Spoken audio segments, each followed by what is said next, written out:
आप अगर हमारे चैनल से नए जुड़े हो तो हमारे चैनल को सब्सक्राइब ज़रूर करिएगा। ये कहानी है एक लड़की की जो अकाल मृत्यु के बाद एक खौफनाक चुड़ैल बनी और जिनसे अपने हत्यारों पर दर्दनाक कहर ढाया, जिससे उनकी रूह कांप गई। त्रिशा एक सुंदर लड़की थी।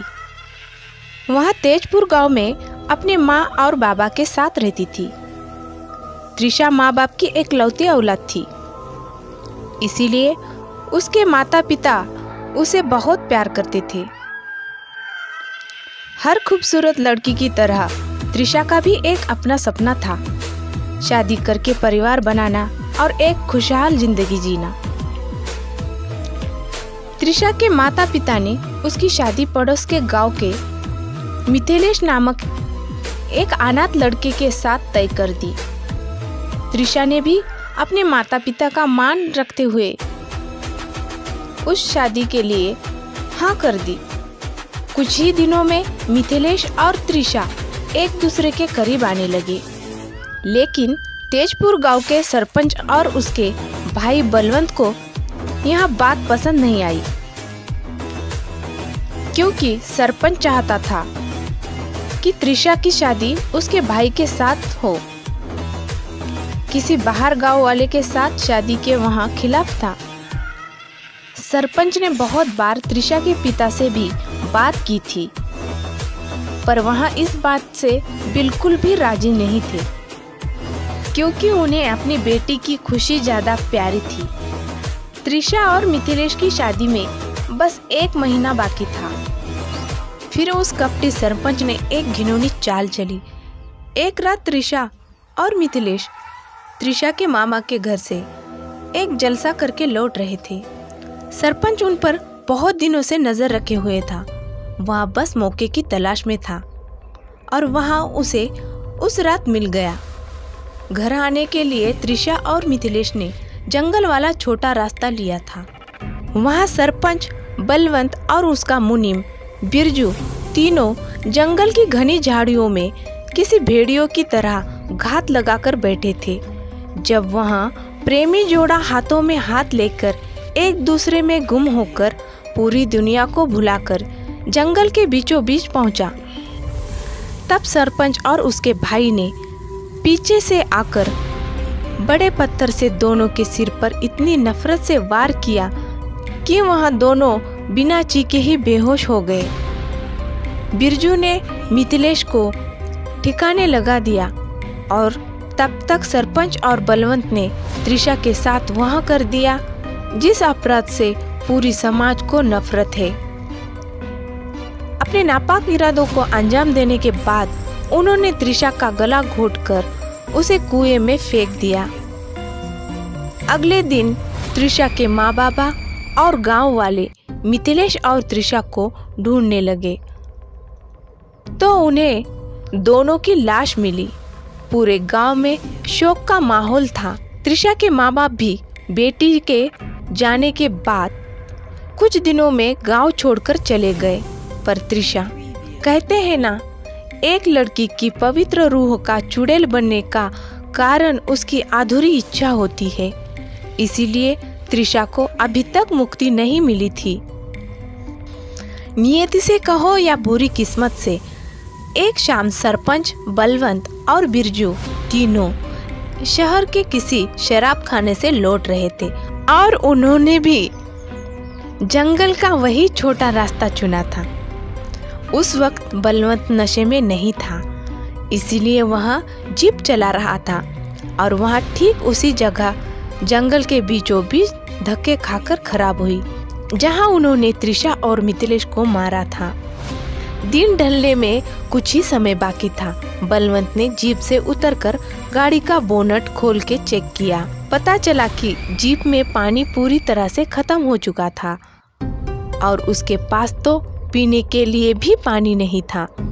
जब यह बात बलवंत ने उसके भाई सरपंच को बताई, तब उसने नशे की हालत में बलवंत को गालियां बकी और उसे पास के कुएं से पानी लाने का आदेश दे दिया। जीप के पीछे की सीट पर बिरजू भी नशे की हालत में सोया था। अब अकेले ही उसे जंगल के कुएं पर जाना था। बलवंत मरता क्या न करता। उसने गाड़ी में से पानी की बड़ी सी खाली बोतल ली और अकेले ही कुएं की तरफ चल दिया। जब वहां कुएं के नजदीक पहुंचा तब उसे वह सब याद आने लगा, कैसे उन्होंने त्रिशा की हत्या की थी और उसी कुएं में उसकी लाश फेंक दी थी। बलवंत ने खुद को होश में लाया और कुएं के आसपास पानी निकालने के लिए रस्सी ढूंढने लगा, पर उसे वहां नहीं मिली। अब बलवंत पर कुएं में उतरने की नौबत आई, इसीलिए वहां मन ही मन डर भी रहा था, क्योंकि सूरज पूरी तरह ढलने में बस कुछ ही पल बाकी था। इसीलिए बलवंत भागते भागते जीप के पास गया और जीप में से लालटेन और एक छोटी टॉर्च ले ली। बलवंत को बिरजू कुछ होश में लग रहा था, इसीलिए उसने उसे भी अपने साथ ले लिया। फिर दोनों मिलकर कुएं के पास आ गए। तब तक सूरज पूरी तरह ढल चुका था और अंधेरे ने मौत की चादर से जंगल को ढक लिया था। बलवंत ने बिरजू को लालटेन जलाकर दी और कुएं के पास खड़ा कर दिया। कुएं को देखकर बिरजू भी डर गया था, उसे भी अपने किए हुए पाप याद आने लगे थे। बलवंत टॉर्च लेकर कुएं की सीढ़ी से धीरे धीरे नीचे उतरने लगा। जब वहां कुएं के ठीक बीच में पहुंचा, तब बलवंत को ऐसा महसूस होने लगा कि उसके साथ साथ ही पीछे से कोई नीचे उतर रहा है। बलवंत ने टॉर्च की रोशनी में पलटकर देखा, पर वहां कोई नहीं था। उसने एक बार बिरजू को आवाज दी और उसका जवाब आने के बाद बलवंत फिर से नीचे उतरने लगा। और जब वहां आखिरी और सबसे बड़ी सीढ़ी पर जाकर खड़ा हुआ, तभी अचानक उसे बिरजू की दर्दनाक चीख सुनाई दी। चीख की कर्कश आवाज से कुएं के अंदर खड़ा बलवंत सिहर उठा और कुएं की दीवार से चिपक के खड़ा हो गया। उसे समझ नहीं आ रहा था कि ऊपर जाऊं या नहीं। तभी अचानक तेजी से एक गोल आकार की चीज पानी में आकर गिरी। टॉर्च की धीमी रोशनी में बलवंत ने गिरती चीज को सही से नहीं देखा। आवाज से ही वह बेहद डर गया और कुछ समय के लिए उसने आंखें मूंद ली। और जब उसकी आंखें खुली तब सामने का भयानक नजारा देख मौत की दहशत से उसकी रूह कांप गई, क्योंकि पानी में गिरी गोल आकार की चीज बिरजू का कटा सिर था और अब वह पानी में तैर रहा था। कटे सिर की आंखें बलवंत पर ही टिकी थी, इसीलिए बलवंत बिना पानी लिए ही कुएं से बाहर निकला। कुएं के बाहर बिरजू के शरीर के टुकड़े थे। वहां देखने के बाद बलवंत ने वहां से सरपट दौड़ लगाई। तभी उसके रास्ते में अचानक त्रिशा सामने आई। वही लाल खून से सनी सफेद साड़ी, खुले बाल, सिर पर गहरा घाव जिससे अभी भी खून बह रहा था। बलवंत त्रिशा को चुड़ैल के रूप में देखकर कांपते हुए जमीन पर गिर पड़ा। मुझे माफ कर दो, मुझे माफ कर दो कहकर गिड़गिड़ाने लगा। मौका देखकर बलवंत चुड़ैल चुड़ैल चिल्लाते हुए जीप तक पहुंचा। सरपंच भी जंगल में चीखने चिल्लाने की आवाजें सुनकर उठ गया था। और जब बलवंत ने उसे त्रिशा के बारे में बताया तो पल भर में उसका पूरा नशा उतर गया और दोनों पैदल ही गांव की ओर भागने लगे। टॉर्च अब सरपंच के हाथ में थी और वहां आगे और बलवंत पीछे पीछे भाग रहे थे।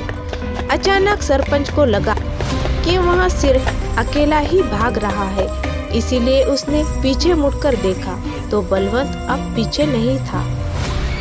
उसी वक्त पूरा जंगल बलवंत की मौत की चीख से गूंज उठा था और सरपंच को एक आवाज सुनाई दी, सरपंच तुझे इतनी आसान मौत नहीं मिलेगी।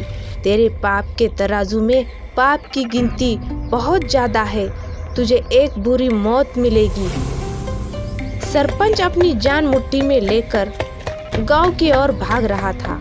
तभी त्रिशा उसके सामने आकर खड़ी हुई उसका वह भयानक रूप देखकर डर से सरपंच की आवाज बंद हो गई। मौत को सामने देख सरपंच तेजी से भागने लगा। त्रिशा भी उसके पीछे पीछे आ रही थी। तभी सरपंच अचानक रुक गया क्योंकि उसके सामने खून से सना भरी मिथिलेश की प्रेत आत्मा खड़ी थी।